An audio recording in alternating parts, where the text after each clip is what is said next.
Good evening, everyone. I'm Rebecca Ford, Head of Collaboration and Learning Design at the RSA, and it's my great pleasure to be hosting this event and to welcome you to Designing Our Futures. We're here to both celebrate the winners of the 2021 RSA Student Design Awards, or SDAs for short, and to hear from a past winner about her design journey. The RSA Student Design Awards is a global competition for higher education students and recent graduates, which is focused around a set of project briefs that are rooted in really complex challenges. And designer and social innovator Jennie Winhall won an SDA award in 1999 when she was a student at the Glasgow School of Art. We're absolutely thrilled that she is here with us today to deliver a keynote on the need for radical creation to meet the complex challenges that are facing us in the world today. So challenges ranging from climate change and aging to growing inequality and the future of work. Before we begin, just a quick reminder that we're recording this event. So we'll be posting the video on the RSA Events YouTube channel tomorrow, and we'll send everyone the link so that you can share it with friends and colleagues. We are absolutely delighted that so many of you are joining us this evening, and we're looking forward to involving you in the conversation. There's going to be an opportunity for you to put your questions to Jennie after her talk. So if you have a question, please do type it in the Q&A box that you can find in your Zoom toolbar, and we'll try to answer as many of them as possible later on. We also have a Twitter hashtag for the event, that's RSA Design, so do feel free to get involved there too. We also wanted to let you know that you're actually taking part in a historic first. So this is our first virtual public RSA Student Design Awards ceremony. We usually would host this event at the RSA House in London. And then last year when the pandemic hit, we opted for a more intimate, closed virtual ceremony.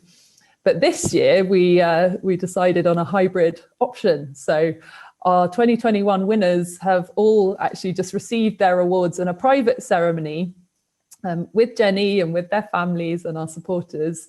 And everyone's now joining us on this call, along with a wider audience, to hear Jennie speak and to continue the celebration. So before heading into Jennie's talk, I want to say a huge congratulations to this year's winners. We can't see you, but we know you're here in the virtual room. And I also do want to say an enormous thank you to our partners and judges and participating universities for your fantastic support and expertise. It's so good to have so many of you here from around the world celebrating with us today.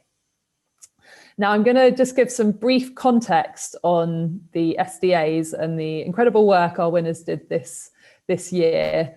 All, it's worth saying, whilst designing through various constraints that were imposed by COVID-19. And as I talk about the past SDA year, you're going to be able to see on screen the winning entries for this year's competition. Now, many of you listening will know that the RSA is a global community of over 30,000 people committed to addressing the complex challenges of our time. But for those of you who are less familiar with the RSA Student Design Awards, it's actually the world's longest running student design competition, which started way back in 1924. So now in its 97th year, there's an amazing legacy behind the awards. But it's also constantly adapting and evolving in new ways. So whilst the awards originally focused on a greater number of sort of narrower briefs for students in specific design disciplines, in more recent years, the awards have had a significant overhaul. And today, our mission is to engage students from across disciplines and across the globe in open innovation, using design to address complex social and environmental challenges. And we're always looking at how to grow our impact. And this includes the journey that we've been on in the past couple of years to make open innovation more accessible and inclusive. So that's involved hosting international collaborative workshops, focusing on different areas within our judging criteria, including a whole series on systems design, workshops in partnership with the Circular Design Lab. And we've also actually redesigned our whole judging and panel curation processes, as well as this year creating a global needs-based bursary for international students, which has already gone on to promote and platform talented global applicants, including 2 of our winners. So each year we are blown away by the creativity and ingenuity of the students who enter the SDAs. But what a year it's been to try and not only complete your studies, but also to choose to tackle these complex issues as well. We moved our competition completely online this year with launch events and workshops and briefing sessions all held virtually. And I have to say that students and educators adapted so well. And at the RSA, we believe that in crisis also comes opportunity and learning. And it was clear that this virtual model also helped us reach a more global audience. And we keep hearing from students how much they enjoyed the chance to connect with other students from different courses and places and countries as they grappled with the brief topics through our workshop programme. So the names and images and projects that you can see on screen now are the students who selected one of our competition briefs to work on this year and then went on to win with their responses. So a bit more on the briefs. We partnered with a range of cross-sector companies, so not-for-profits, social enterprises, some corporates as well, to develop 8 really challenging briefs that would push the students to develop and apply their design capacities in new ways. So this year's competition included open briefs like redistributing health, which asked how might we improve access to healthcare for underserved communities, or another brief looked at woodlands as a resource for community development, whilst another focused on how social media can be a tool to bridge societal divides instead of creating polarization, as it often does today. And then others focused on the challenge of inclusive, age-friendly housing, and then how to apply biomimicry principles to the textile industry. Then through our animation brief, which is called Moving Pictures, we also challenged students to make really high quality animations that could bring to life 2 audio clips from the RSA's events programme. So one was about climate change and another was about how we can encourage individuals to think and act for the long term. So all the entries for these briefs were judged in a rigorous 2-stage process, and the panels were so impressed with the quality and optimism of the winners' work this year. So we are just so excited to support this new cohort of socially driven designers and really eager to see where their individual journeys go on to take them. Now, having shared a bit about the design challenges this year and the students on those rolling slides who brought such exciting ideas to the table, I would now like to reintroduce or properly introduce Jennie Winhall. So for those of you who don't know Jennie, she is a designer and founder of AltNow, which is a group of international collaborators that are leading practical programs for systems innovation. And she's also director of social innovation for the Rockwool Foundation in Denmark, where she leads systemsinnovation.org. And Jennie was an early pioneer of service design. So starting out at the Red Unit within the Design Council back in the early 2000s, and then working for LiveWork, and then going on to be one of the founders of Participle, where she spent 10 years designing and scaling the radical public services that are outlined in the book Radical Help. Jennie's also a member of Systems Change Collective, the Point People, and a fellow at Zinc Missions, an advisory board member for the National Lottery Community Fund's Growing Great Ideas Fund, and teaches design for social impact in various countries around the world, Denmark, Canada, and the UK. Jennie is also a critical RSA friend and collaborator. So I recently had the pleasure of working with Jennie on the RSA and AltNow's Economic Security Impact Accelerator, and she has been a massive source of learning and inspiration for me personally. But before all of this, she won an RSA Student Design Award as a young designer at the Glasgow School of Art. And through her time since then, she's gained tremendous insight and experience on all things innovation and social change, and is here today to share just a few snippets of her wisdom from doing that work with us. So welcome, Jennie.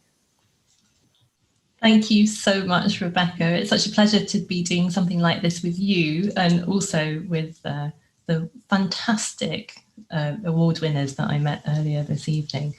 I'm really happy to be celebrating with you this evening, especially after the award that I won made such a difference to my life.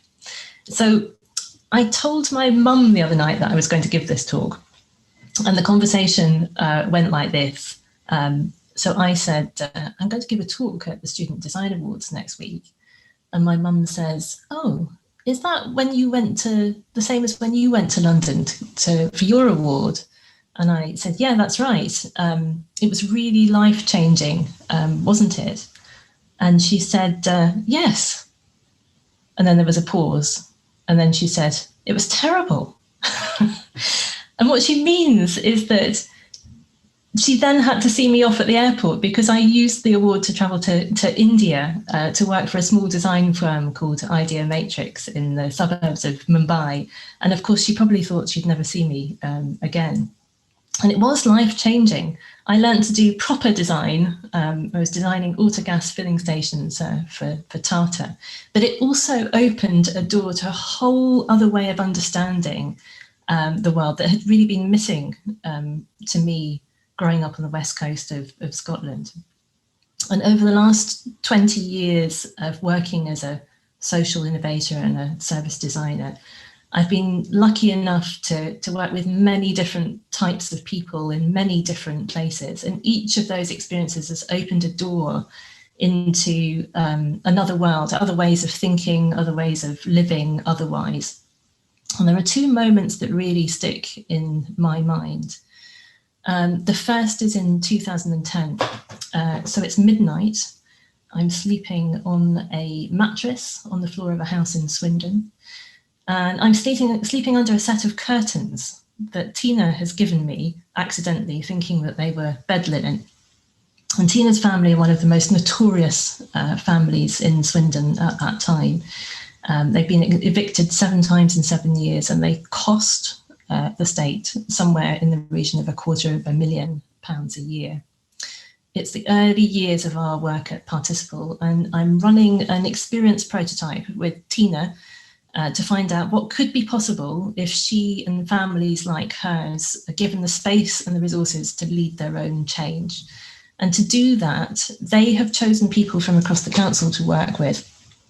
And on this day, something very profound has happened, because the families have realised that by working with them, the frontline staff that they've chosen to work with them have discovered that their own family relationships have got better. So this is a really profound moment, because in that moment, the distinction between helper and helped has shifted. And then the second is in 2017. It's evening time in the Rocky Mountains, and I'm listening to Leroy Littlebear tell a story. It's the first AltNow programme, and we've brought 20 leaders together to develop innovations to close the gap between rich and poor. And Leroy he's both a Harvard physicist and an elder of the Blackfoot First Nations people. And we're talking about the future of work. And at first I think that the stories he's telling is going nowhere. And then something curious happens. As the story he tells unfolds, it starts to weave together layer upon layer of understanding. And the way he talks about work is not about jobs, but about relatedness, and about relatedness as the means of community. So I come away from that conversation having just caught a glimpse of the sharp contrast between that feeling of deep interdependence and our Western concept of jobs isolated, disconnected from community. And I understand something about that long-term wealth is actually what lies in the quality of those relationships. But I also realise that the language that we have for our economic systems doesn't allow us to think in that way. So these two moments have stayed with me because I think they say something about how our lives are intimately connected to the lives of others, and why it is that we need to remake the systems that we live by. So I'm going to talk today about why it is that I think that system innovation is the real challenge of our times. So as a society, we're on the cusp of several profound transitions to low carbon living, to a landscape of work transformed by automation, to an aging population. And to make these transitions successfully, we need not just new solutions, but very different systems. Moving from the systems that we have to the systems that we need, so from system 1 to system 2, if you like, requires a very different kind of leadership, because it's not about optimizing or fixing the problems that are inherent in the current system. It's about creating the conditions for a different and better system to emerge. So in other words, it's not a technical challenge, it's a creative challenge. And that is why design has such an important role to play. So there's always a massive innovation going on inside system 1, elaborating it, making it better, and that can be very worthwhile. But in many cases, it serves to reinforce systems that actually now shouldn't be reinforced. So the challenge that we have is to make an equal, if not greater, investment in design for system 2. So what does it actually mean to design for system innovation? So firstly, we need to go deep. So as designers, we should be concerned less with the apps and more with the operating system, if you like, the deep structure of the system, the beliefs out of which it's arisen and the code it's built on. That's what I learned from listening to Leroy Littlebear that evening. And it's difficult to create an equitable housing system, for example, without digging right back into the assumptions behind private property law, like Alistair Parvin is doing with his Wiki House initiative, or transform our relationship with nature, like Indy Johar is doing by looking at what happens to our urban planning systems if we assign rights to trees. And the most transformative social innovations come not from scientific inventions necessarily, but from breakthrough social philosophies. So Karen McCluskey in Glasgow has all but eliminated knife crime in the city by working with a paradigm that sees violence not as a crime, but as a disease, and therefore as an epidemic to be contained. And changing that paradigm has led to a wave of innovation that's broken the spread of innovation across the city. And secondly, we need to tune our design skills in to make things that actively shift how systems work. So when systems change, when there is a shift in the way that power, resources, and relationships operate together to meet a new purpose. And we can deliberately design things, whether that's services, platforms, business models, that distribute power differently, that open up new flows of resources, that configure new relationships.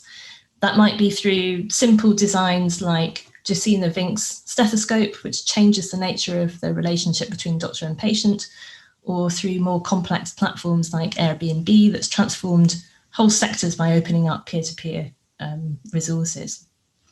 And thirdly, we need to design for the process of transition itself. So that means designing for all of the things that make a conducive environment for change, whether that's creating a new narrative that changes people's perceptions of an issue, creating a new data platform that makes it possible to value something new, or a forum that deepens the relationships between different actors in a system. And it's also likely to mean unbuilding the systems that we have, so dismantling, laying to rest parts of systems that no longer serve us. And then fourthly, I think that we need to challenge our own assumptions about what design is and how it works. So many of our current ideas about design stem from a modernist era. We automatically think of, we value newness and progress. We think of man as the central protagonist. We think of truth as objective and worlds as universal rather than plural. And some of the most exciting work going on at the moment is coming from communities that do not hold those views, like the Indigenous Systems Lab in Australia, and opening design itself up to these critical different ways of knowing will be very important. So all of that can sound like a very tall order. And this was a hard talk to put together because I think we're similarly at a point of transition in how we understand design and the kind of practice that we need. But here are some things that I've learned over the last few years that I think can help. And the first is to change the model of innovation. So most innovation models start with many ideas and then they funnel down to one solution. That doesn't really work for system innovation because the job isn't to fit into the current markets, it is to build out a new system and therefore a new market. So we need to think of it a little bit more like a loudhailer amplifying out. A system innovation is a collaborative unfolding process. So it helps to think of what you're creating as a starting point for other people to build on, and then look for where you can join the dots to others who might be heading in a similar direction. And then all of the work that we did at Participle was about inversing the patterns that we could see were keeping people trapped in cycles of dependence. So we set out to create new kinds of services, a new generation of public services built on a new set of principles, where those systems get stronger the more people use them, instead of being burdened by design. And I've realized over time that that is a strategy for managing the complexity of the challenges that we're looking at. So the more radical the steps you take, the easier it is to transcend the complexity you're dealing with because you're changing several levers at once. I heard last year an architecture firm called Accept present their new energy generating building in Schiphol. And I was struck by the fact that they said if they had had the goal of reducing energy consumption, they would only have been able to make very marginal improvements to reducing the consumption. But by changing the goal to energy generation, they were able to really transform how people thought and therefore how things became possible. And throughout history, exemplars have done that. They have really shifted whole systems of thought and practice. So Jeremy Bentham's Panopticon prison is a very famous example, designed in the round with cells open to a central watchtower. Its premise was that discipline could be achieved simply through the idea of being watched. And so that model went on to influence systems of control across all modern industrial institutions, from factories to CCTV. And this is Stanislavski's production of Chekhov's play The Seagull in Russia in the earlier part of the century.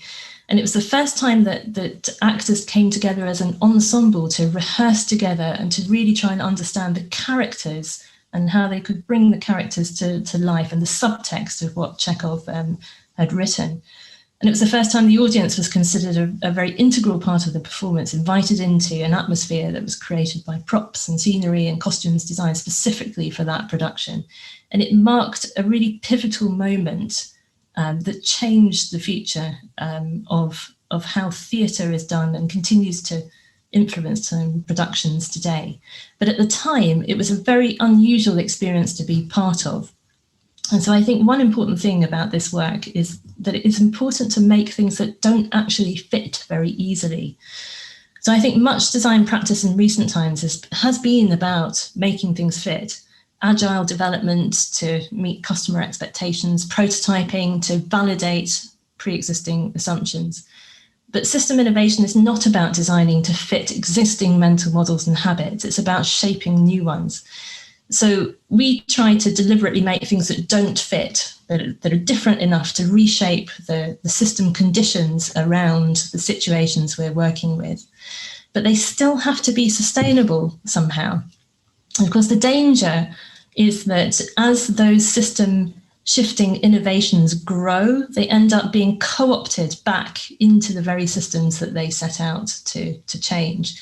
So systems innovators have to practice the art of facing both ways at once. So creating things that are viable in the current system whilst opening up for the new. And I've learned over time that there's much greater potential for unlocking change when you focus on the people or the issues that are in between. So when Hilary Cotterman and I were working on employment at Participle, we realised that whilst there's lots of effort focused on the unemployed, the real cost of the economy is underemployment. So people who are in work but not progressing. And actually, if you design for them to progress, you create a dynamic that opens up new employment opportunities as they move on. And it means that you can use their working networks as a resource to those who are trying to move into work in the first place. And I think that one way to move forward when there's no consensus about the nature of the challenge or how to address it, which is something we come across a lot in the projects that we initiate or we start, is really to make something that people can respond to. And I think that many designers see their role as neutral facilitators. And I believe you can't sit on the bench when you do this work. You have to recognise your position and implicate yourself. You have to have skin in the game. But I do think you can work with what you might call intentional emergence. So making things with intent and then using the back talk from the context, what emerges as a result, to inform what happens next. But of course, to enter into that, you have to loosen up your own starting point. So you have to find different ways of approaching the spaghetti that is the challenge that you're addressing. So we're doing this on mental health at the moment with Rockwool in Denmark. So we're trying to look backwards into history to understand the connection between investments in mental well-being and how that's connected to productivity and work and how that has played out over time. We've tried to think about it very differently. So what if it's not a mental health crisis? What if it's a crisis of meaning? What does that tell us? How can we think about it differently? And we're also looking at how we can elevate the perspectives and work of people who are thinking about it in very different ways. For example, the community that's starting to talk about what Black joy is and how is that different to ideas of mental well-being. But lastly, I think it's really important to be daring in what you do. So to use your design skills to provoke, to probe, to illuminate, to elevate the very marginal and to reveal radical possibility. So we tend to start with things that feel like the most transgressive things, the things that the system finds hardest to do, as we did with Tina and her family. And then we use the bruises, as my team in Denmark would say, because you can only really learn how a system can shift by experiencing where the resistance is. So I think it's important to recognise at this point in time that we're addressing much more sophisticated challenges than we were 10 years ago. We know much more, the challenges are much more interconnected.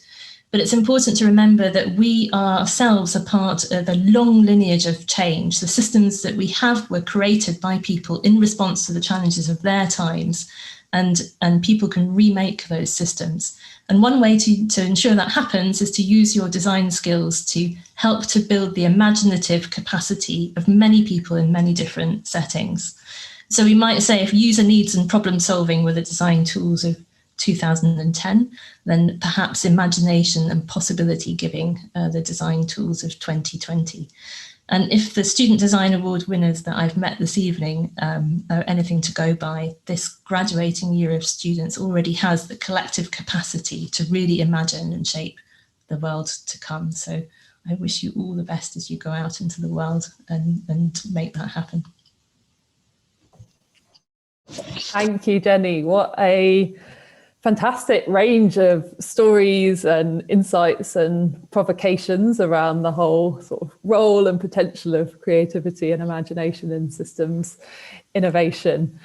I'm going to start by jumping in and asking you a couple of questions before opening up for some questions that we have crowdsourced already from this year's Student Design Award winners and also from our wider audience.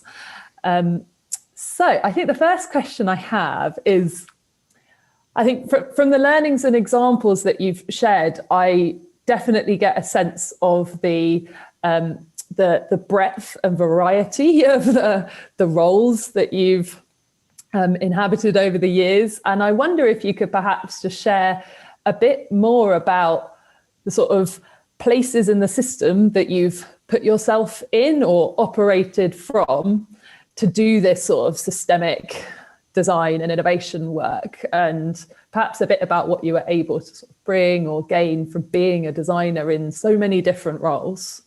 Yeah, of course, Rebecca. It's such a good question, because I think it's all in an experimentation, really, to try and do exactly like that to put yourself in different roles and see what that does. So I think we started out with Participle being sort of self-starting entrepreneurs. We tried to go out there and say, we think we could do something different about an aging population. Who wants to work with us? And we built a partnership around the work to make that happen.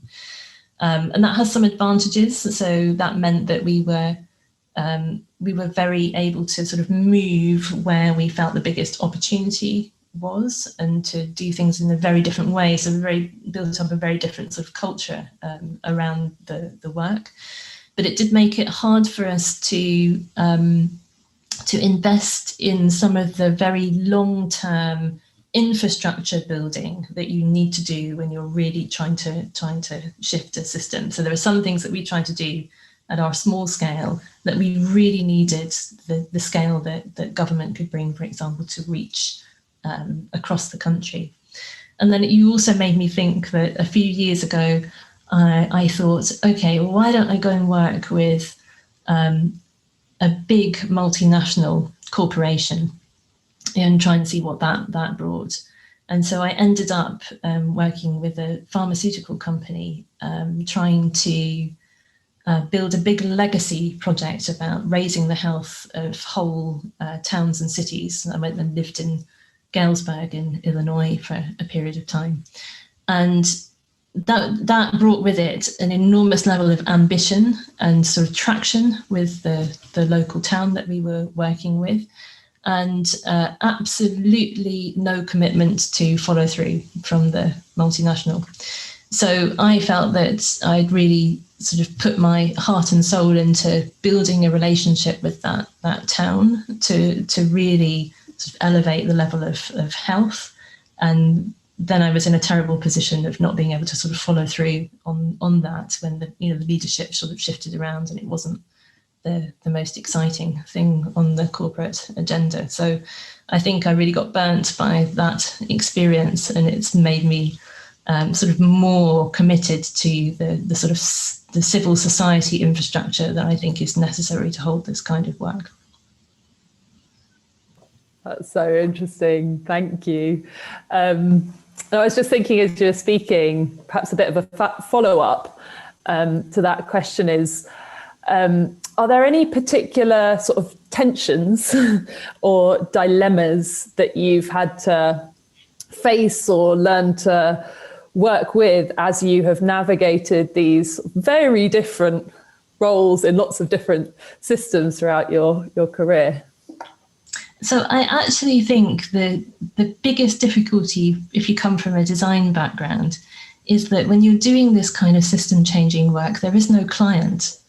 So you have to sort of treat the future system as your client in a way. So we try and help our teams to sort of build accountability for sort of where they're headed and where they're going, by trying to kind of find people or markers or institutions that they think can constitute the commissioners of the future system for them in a way. So I do think that is a kind of dilemma, because it's then it places a lot of sort of responsibility, I think, on the teams to navigate the sort of dilemmas and decisions that often come up when you're doing this kind of work, which is usually a sort of payoff between the longer term system mission and the short term realities of where you need to move to actually get traction with the work. Yeah. Wow, future system as client. I think that's a brilliant thing to be sort of writing on a post-it note and sticking on my wall and continually referencing. I'm going to go now to one of the questions that we've had from this year's SDA winners. Got quite a specific one, actually, and this is about the Step into Systems Innovation Conference that you hosted last November. So we actually shared that with this year's SDA participants on our toolkit, and I attended it at the time. I would really highly recommend watching the sessions back to anyone who's here in the audience hearing about it for the first time. But Sarah Heffernan is one of our winners who attended that and was really keen to hear from you. What hit home for you as the host of that, really pioneering conference that was spread over a whole week? Is there a particular session or key takeaway that's really stayed with you? Well, thank you. And thank you, Sarah. It was lovely to meet you this evening. Thanks for such a good question. So I actually think we had a session that was about the deeper change, so the culture change that goes on when you're doing systems work. And we had Diane Rusin from the Winnipeg Boldness Project in Canada speaking. And I think the thing that resonated most about that for me, and I know Diane, we've worked together before in the past, and she runs an initiative that's about building a very different way of working with Indigenous families in Winnipeg. And something that she said in that session really struck me. She said, we had systems before Canada was colonized, and they worked well for us, and there's enormous amounts of knowledge wrapped up in our culture that's almost completely denied by the modern systems that we have that are supposed to be about modernizing, and in effect to having the opposite effect. And I think listening to her talk so clearly about how that happens and why that is, I think was very profound. And because I think that's not just a question of very preceding cultures, colonizing cultures. It's also about what a modern welfare state does and how it turns everything into transactions rather than relations. And so I think we all took away a very different sort of way of understanding and a sort of language. I think something happened in that session where people suddenly felt they were able to express the challenges of system change through a very, very different kind of language. I think that's an important aspect of language and narratives, important aspects of being able to open up new kinds of options as we're looking at new kinds of systems. Thank you for sharing that, and thanks. Mari as well has posted a link where everyone can watch back that recording and all of the others from that week. They're really fantastic. We've had a few questions come in from the audience. I'm gonna take on now around diversity and marginalized voices in service design. Just a question, if you could please share any thoughts you have on that, Jenny, and also thank you for a brilliant talk along with that question. Very much.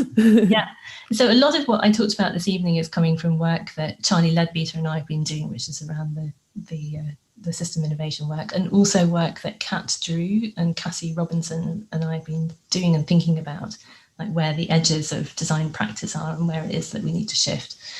And I think I said something in my talk just now about the sort of realization of the epistemologies and the sort of worldview that a lot of our assumptions about design and how it happens come from, which we really need to understand and challenge if we're going to be able to design systems that do actually work for many people who are living in many different sort of truths and realities.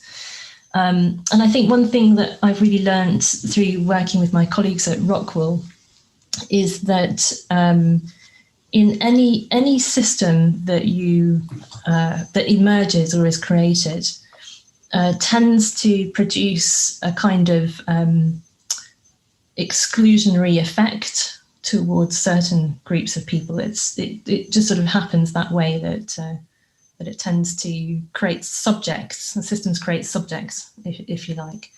And so I think what we're seeing in the work is that it's not really a question of whether we take a political stance in the work or not. It's much more of a question of where it is that we can see that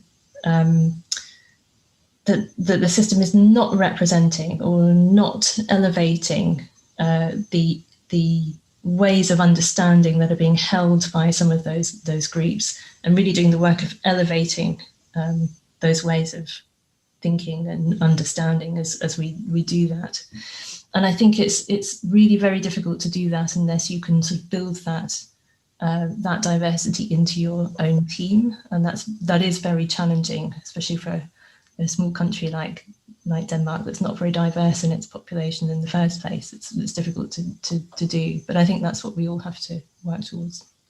Yeah, thank you. And another question's just come in, which is about the potentially unintended consequences of some of the work you might be doing. So the question is, I wonder how you and the teams that you're a part of navigate that.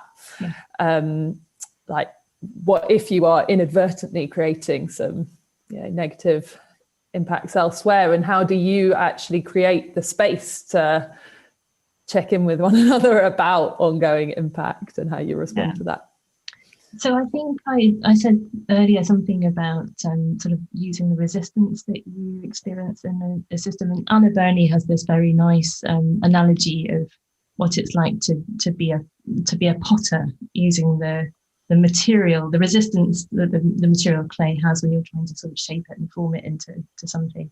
And so I think we try and work together to read the signals in the context, both positive and negative, as a way of understanding where there's resistance to change, understanding where things have suddenly opened up in a way that we didn't expect. But the work that we do is also very long. So in a way, we're trying to use our sort of prototyping methods, not so much as a vehicle to test assumptions or hypotheses, but as a way of sort of pushing out the room for operation in a system. So to try and use it to sort of push out where the perceived boundaries are, so that we have a sort of different kind of space to try things in. But that's still a kind of contained space to some degree. Like we can sort of see within the network of people that we're working with, how things are changing. And at Rockwool, we also do a lot of work with random control trials and evaluations and that sort of thing. So we're trying to marry together the process of doing system innovation with ways of evaluating some of those effects as we go along. Thank you. And actually, there's another question specifically on process that's just come in, which is when you're working with your commissioners or stakeholders, how much time do you spend on explaining your process versus just getting on and showing or immersing them in it? That's such a good question. I think this has sort of changed over time. I think we had to do a lot of explaining years ago that we don't have to do so much of now. And I think that tells you where the design industry has got to, because there is a certain amount of language that is much better understood than it has been before. But I don't think I still think you can do all the explaining in the world, and it's not at all the same as the real experience of being in the mess. Because this work is messy and it's uncomfortable, and I think people tend to think of, the mess as wasteful, but it's a necessary part of creativity. And so one of the things that we found ourselves doing is trying to stage activities with our collaborators and partners very early on in the process of working together, where we enact that kind of messy process in the microcosm, and then we talk together about what it feels like to be in a space of uncertainty, how that works, and what sort of relationship we need to build between each other to make it possible to hold that. And I actually think I've probably learnt more from theatre as a discipline over the last 10 years than I have of any other disciplines, partly because the relationship that actors, especially if they're doing improvisation, have to hold together at a very high level of trust, the rules that they're relying on, so that they can be spontaneous and work together. That's all done by a lot of consideration into the quality of relationship that's built in the team. And I think if you get that right at the outset of doing the work together, you can go a long way and be much more radical in the possibilities that you're working on together, because you have a solid base to work into that uncertainty from. Yeah. Oh, Jennie, there are so many more questions that have come through, but we're really short on time now. So I'm just going to slip in one last one from me, which is, from your perspective, how would you sort of describe, so you've talked a little bit about your process, but how would you describe your personal craft as a designer? Like, what does that actually look like day to day? Are there any particular sort of rituals or methods or practices that sort of enable and support you to do this work that you might share with us? Oh, Rebecca, that's such a difficult question, interesting question. I get, for some reason, the thing that comes into my mind, maybe because I was talking about theatre, is that I think of this work as being somehow about like peeling back the layers of what's there to try and uncover what wants to be expressed. So years ago, I was lucky enough to work with a theatre director friend of mine, Ian Prinsley, who took us through a process of learning to act a very short David Mamet play.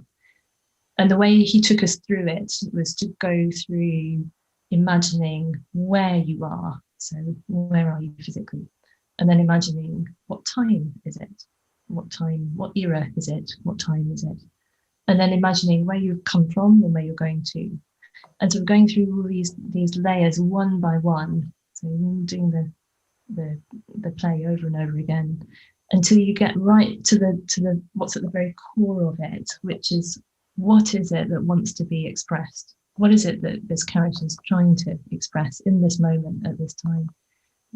And I really took it as a kind of analogy for sort of service design, system design, because it's somehow about sitting long enough with what is there that you can start to see what wants to emerge, what wants to be expressed. So it's a very energetic kind of experience, I think, to try and sort of tap into that, channel that, and bring that out. So it's not really my craft, but it's something that I was fortunate to learn about. Yeah, that sounds amazing, and is a lovely note to end on, because unfortunately that's all we have time for. But thank you so much, Jennie, for sharing your really inspiring work and thoughtful responses to all the questions. It's been brilliant to learn from your wisdom and your learnings and to better understand the role for design in systems innovation towards a better future. Before wrapping up, we want to take one more opportunity to congratulate our winners of the 2021 Student Design Awards. We are so excited to see what radical creativity you guys will bring into the world. And as Jennie said earlier, I love this, I made a note of it, that this year's SDA cohort already has the collective capacity to imagine and shape the worlds to come.